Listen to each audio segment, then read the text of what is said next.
Começa agora Estudos das Obras de Emmanuel, um programa que estuda os textos do Espírito Emmanuel, psicografados por Francisco Cândido Xavier. Apresentação: Roberto Vitorino. Olá, amigo e amiga ouvinte. Olá, amigo e amiga seguidores nas nossas redes sociais. Nós estamos iniciando mais um estudo das mensagens do Espírito Emmanuel, publicadas na coleção Fonte Viva, psicografia de Chico Xavier, da edição da Federação Espírita Brasileira. Este nosso programa é um programa gravado, mas você pode enviar suas perguntas, solicitar esclarecimentos, enviar reclamações, sugestões, o que você quiser entrar em contato conosco, nós teremos o maior prazer em responder. Nós estamos disponíveis no telefone 21 3386 1400, pelo WhatsApp no 21 98486 7633, ou ainda pelo e-mail estudo-de-emmanuel@radioriodejaneiro.am.br. Nós estamos aguardando o seu contato. Nós temos reprises às terças-feiras, às 2h30 da madrugada, e nos domingos, às 20h50, 10:50 da noite. No nosso site, radioriodejaneiro.digital, vocês vão encontrar os 4 últimos programas gravados. E no YouTube, Rádio Rio de Janeiro /playlist, todos os programas gravados até o dia de hoje. E, nesse momento, nós vamos iniciar o nosso estudo da mensagem número 116 do livro Pão Nosso, que será lida pelo nosso conselheiro e diretor da Fundação, João Nogueira. Do livro Pão Nosso, psicografia do nosso querido Chico Xavier, autoria de Emmanuel. Ouçam-nos. E Emmanuel se baseia no capítulo 16 do Evangelho de Jesus segundo Lucas, versículo 29, disse-lhe Abraão: eles têm Moisés e os profetas, ouçam-nos. E comenta Emmanuel: a resposta de Abraão ao rico da parábola ainda é ensinamento de todos os dias no caminho comum. Inúmeras pessoas se aproximam das fontes de revelação espiritual, entretanto, não conseguem a libertação dos laços egoísticos de modo que vejam e ouçam qual lhes convém aos interesses essenciais. Há precisamente um século, estabeleceu-se intercâmbio mais intenso entre os dois planos na grande movimentação do cristianismo redivivo.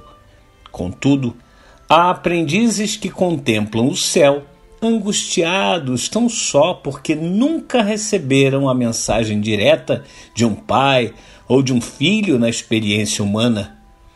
Alguns chegam ao disparate de se desviarem da senda alegando tais motivos. Para esses, o fenômeno e a revelação no espiritismo evangélico são simples conjunto de inverdades, porque nada obtiveram de parentes mortos em consecutivos anos de observação. Isso, porém, não passa de contrassenso. Quem poderá garantir a perpetuidade dos elos frágeis das ligações terrestres? O impulso animal tem limites.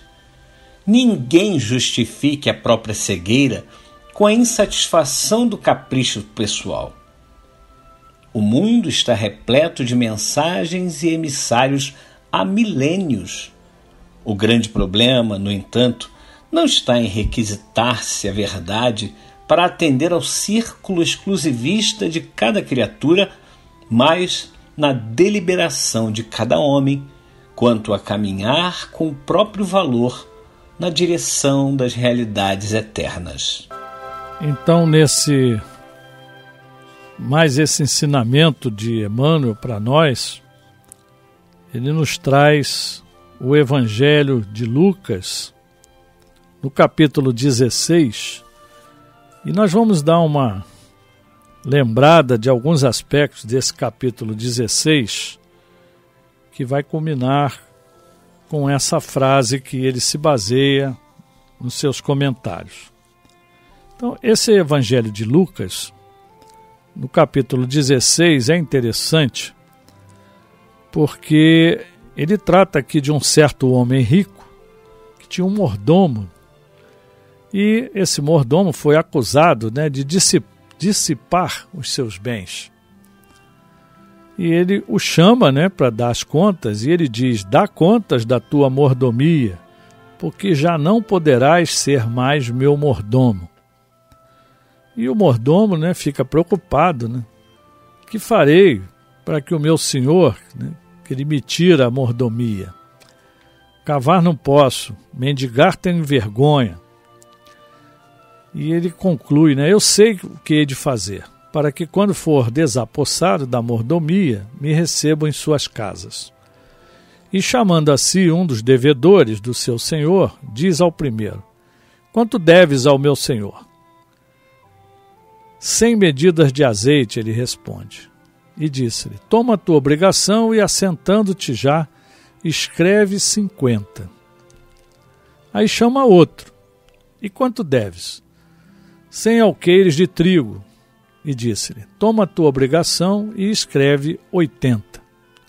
E louvou aquele senhor, o injusto mordomo, por haver procedido prudentemente, porque os filhos deste mundo são mais prudentes na sua geração do que os filhos da luz. Então, essa passagem aqui inicialmente é bem interessante, porque todos nós somos mordomos dos bens que Deus colocou nas nossas mãos, E nós podemos usufruir, mas nós não somos donos de nada. E quando esse mordomo vai prestar contas, ele está sendo acusado de ter dissipado aqueles bens. Então o que ele faz? Para poder ser acolhido por aqueles que deviam, ele reduz os valores, documenta, e com isso a dívida das pessoas diminuíram e ao mesmo tempo ele consegue lá na frente ser acolhido por essas famílias, por essas pessoas. E é interessante que parece que aqui ele está lesando, o seu patrão, Mas na continuidade nós vamos entender que Jesus diz, granjeai amigos com as riquezas da injustiça, para que quando estas vos faltarem, vos recebam eles nos tabernáculos eternos. Então, ainda que tenha sido injusto, na medida em que você faz aquilo que deve, você vai ter a recompensa mais na frente. Jesus ainda diz: quem é fiel no mínimo também é fiel no muito. Quem é injusto no mínimo também, ou melhor, quem é injusto no mínimo também é injusto no muito. Então ele destaca aqui a questão da fidelidade. O problema não é o desvio, se é de algumas poucas moedas ou se é de milhões. O problema é que o desvio está acontecendo, se é que está acontecendo. Nós não temos condições de saber exato. Mas nós temos que ser fiel ao nosso Senhor, que é Deus, prestando conta dos bens sempre. Então, tendo muito ou tendo pouco, eu tenho que empregar bem esses bens, esses dons que Ele colocou na nossa mão, nas nossas capacidades, E temos que ser fiéis realmente o tempo todo. E Jesus ainda diz: se nas riquezas injustas não fostes fiéis, quem vos confiará as verdadeiras? Então, quer dizer, nós temos que buscar soluções independente do mundo externo. Nós temos que buscar as soluções, aquelas que vão atender ao Senhor. Então nós temos que ser justos, mesmo quando são injustos conosco.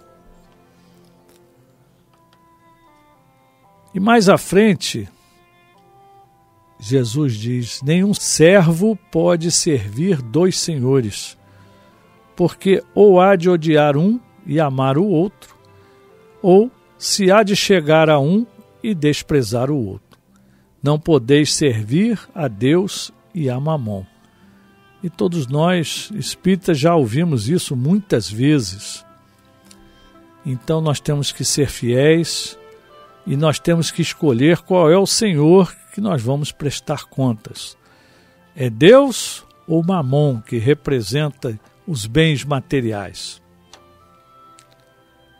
E Lucas continua: os fariseus, que eram avarentos, ouviam essas coisas e zombavam dele. E disse-lhes então Jesus: vós sois os que vos justificais a vós mesmos diante dos homens, mas Deus conhece os vossos corações, porque o que entre os homens é elevado, perante Deus é abominação. Então tem muita gente fazendo erros, principalmente na questão dos recursos, e é reconhecido socialmente, né, como um homem próspero, um homem que conseguiu tudo. Só que Deus sabe exatamente como é que ele está conseguindo aquilo. Se aquilo é honesto, se é desonesto, se aquilo é para o bem, se aquilo é para o mal. Enfim, Deus sabe exatamente o que está no coração dos homens. E Jesus ainda nos alerta: a lei e os profetas duraram até João. Desde então é anunciado o reino de Deus, e todo homem emprega força para entrar nele. E é mais fácil passar o céu e a terra do que cair um tio da lei. Ou seja, a lei divina, ela está na humanidade desde sempre e vai continuar. Já foi anunciada, todos nós já sabemos, todos nós temos acesso, se não externamente, internamente, em nossos corações. Está tudo gravado dentro de nós. Nós sabemos quando estamos fazendo o certo ou o errado, o bem ou o mal. E aí, a sentença é clara, né? Nada passa desapercebido a Deus. E nós vamos prestar contas. Então, nós já temos as informações. E será que a gente está ouvindo realmente tudo isso? E aí é quando Lucas nos trata aqui da parábola que o Emmanuel, trabalhar mais à frente, de um homem que se vestia de púrpura e de linho finíssimo, vivia regaladamente, e um outro chamado Lázaro, que era um mendigo, que estava cheio de chagas na porta daquele homem, que pedia para se alimentar com as migalhas que caíam da mesa do rico, e os próprios cães vinham lamber-lhe as chagas. Então ele aceitaria qualquer coisa por aquelas migalhas. Mas o mendigo morre, né, e é levado pelos anjos para o seio de Abraão. O rico morre, foi sepultado. E segundo registro, né, ele está no inferno. E ele ergue os olhos, estando em tormentos, e vê ao longe Abraão e Lázaro no seu seio. E clamando diz: Pai Abraão, tem misericórdia de mim, e manda a Lázaro que molhe na água a ponta do seu dedo e me refresca a língua, porque estou atormentado nesta chama. Então observem que aquele que desprezou o mendigo, Lázaro, que não deu nem as suas migalhas, depois da morte, ele vai para um local chamado aqui de inferno, né? Vai prestar contas à sua consciência, e ele vê lá o Lázaro, que com todo o sofrimento suportou na injustiça, né? Foi fiel e está junto a Abraão. E ele, no seu desespero, ele pede: aquele homem cheio de chagas pode molhar o dedo na água e botar na minha boca. Quer dizer, acabou aquele pudor, né? Aquele asco. E ele queria simplesmente ser aliviado, né? Mas aí Abraão diz para ele: filho, lembra-te de que recebestes os teus bens em tua vida, e Lázaro somente males. E agora este é consolado e tu atormentado. Então cada um recebeu o bem para passar pela sua prova. O rico teve muitos recursos para ser testado na riqueza. E o Lázaro não teve nada, só teve dificuldades, teve doença, teve miséria. Então Lázaro foi atormentado, mas suportou com dignidade, com resignação. E o rico realmente desperdiçou os seus bens, ou pelo menos empregou mal os seus bens, e agora está sofrendo da sua consciência. E além disso, Abraão continua: está posto um grande abismo entre nós e vós, de sorte que o que quisessem passar daqui para vós não poderiam, nem tampouco os de lá passar para cá. Ou seja, depois que a gente está no espaço prestando contas, a comunicação ela é restrita. Então não há como. E aí o rico, no seu desespero, ainda diz: rogo-te, pois, ó Pai, que o mandes à casa de meu pai. Tenho 5 irmãos, para que lhes dê testemunho, a fim de que não venham também para este lugar de tormento. Então aqui ele já se arrepende, pede socorro para os seus irmãos, já quer fazer um bem, mas não há essa possibilidade também. É quando Abraão então diz: tem Moisés e os profetas, ouçam-nos. Ou seja, a mensagem divina já está conosco desde sempre. Desde o início da humanidade a mensagem divina está. Moisés veio, deu o seu recado. Todos os profetas deram o seu recado. E será que nós ouvimos? E até hoje, quantos pregadores estão aqui em nome de Jesus, em nome de Deus, falando, exemplificando, e será que nós damos ouvidos realmente? E aí o rico ainda diz, né? Pai Abraão, mas se algum dentre esses mortos fosse ter com eles, eles iam se arrepender. E Abraão lhe diz: se eles não ouvem Moisés e os profetas, como é que eles vão acreditar naqueles mortos, ainda que tenha ressuscitado? Nós somos descrentes, nós queremos ver para crer, né? E é isso que o Emmanuel traz para nós. As palavras estão aí apresentadas, os exemplos, os evangelhos. Nós temos uma fonte imensa de informações, nós temos a história da humanidade, os erros, os acertos. Mas a gente parece que fica surdo, né? A gente não escuta. E quando a gente não escuta, as consequências acabam acontecendo. A gente vai errar. Porque justamente o aprendizado é a gente ver onde nós erramos, onde os outros erraram, para que a gente não cometa os mesmos erros. E a gente aprende muito mais com os erros do que com os acertos. Então nós temos que estar atento aos nossos erros. Já erramos muito em muitas vidas. E agora nesta vida nós já temos as informações. Nós precisamos seguir Abraão, os profetas, e nós somos privilegiados. Jesus já veio, já nos ensinou, já pregou o seu evangelho de amor, já exemplificou para nós. Então está na hora de nós colocarmos em prática. E o Emmanuel, então, comentando a resposta de Abraão ao rico, né, na parábola, ele nos lembra, né, que muitas pessoas se aproximam das fontes de revelação espiritual, mas não conseguem a libertação dos laços egoísticos. Por quê? Porque nós continuamos presos à matéria, presos a mamon. Então, a gente nem consegue ver e nem consegue ouvir direito. Por quê? Porque, de certa forma, convém a nós esses interesses. Porque quando a gente escuta a mensagem do Cristo, quando a gente escuta a mensagem dos profetas, nós vemos que nós temos que mudar. E mudar é difícil, porque dói lá no fundo da gente. A gente se acha sempre com razão. E quando a gente acha que tem razão, o nosso orgulho, ele aparece mais forte. E a gente não quer dobrar o joelho, né, como dizem os nossos irmãos, que é um ato, né, de submissão a Deus, a Jesus.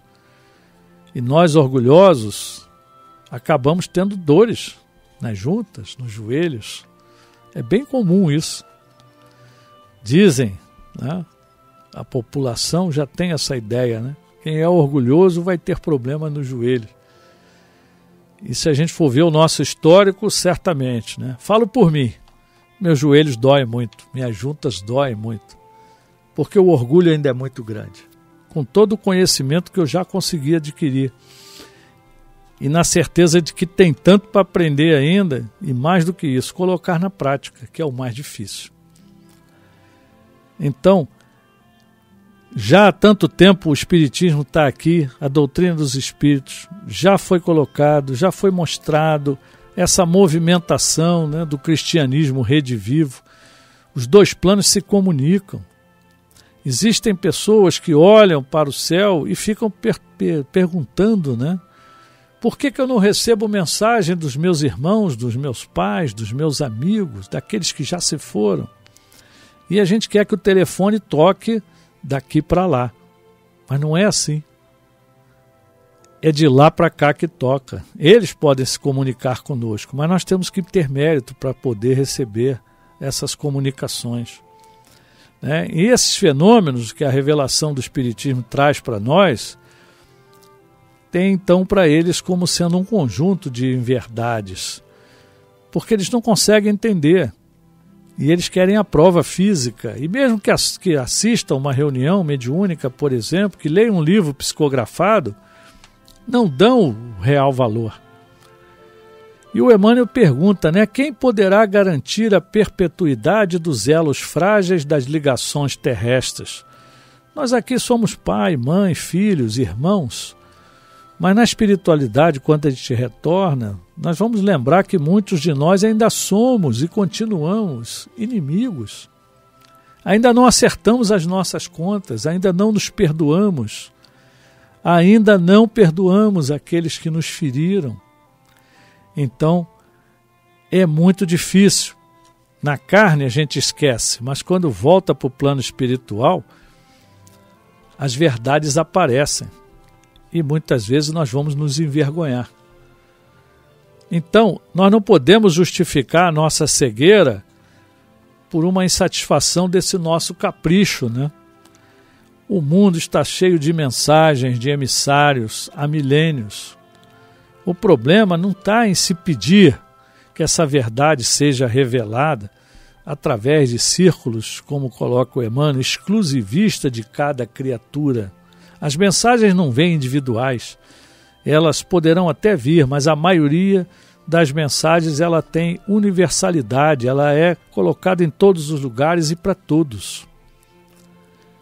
Então, o caminho que nós temos que seguir é na direção das realidades eternas, mas nós temos que ter olhos de ver e ouvidos de ouvir. Temos que fazer um esforço para poder entender isso e perceber que nós já temos conhecimento suficiente, experiência suficiente para nos transformarmos, mudarmos as nossas vibrações, nos melhorarmos espiritualmente, para quando retornarmos à pátria espiritual, sermos acolhidos por Abraão, todos os profetas e todos os grandes espíritos e termos a nossa recompensa. Vamos fazer esse esforço, vamos ouvir e vamos praticar. Que Jesus nos abençoe, meus irmãos, muita paz. A Rádio Rio de Janeiro apresentou Estudo das Obras de Emmanuel, um programa que estuda os textos do Espírito Emmanuel, psicografados por Francisco Cândido Xavier.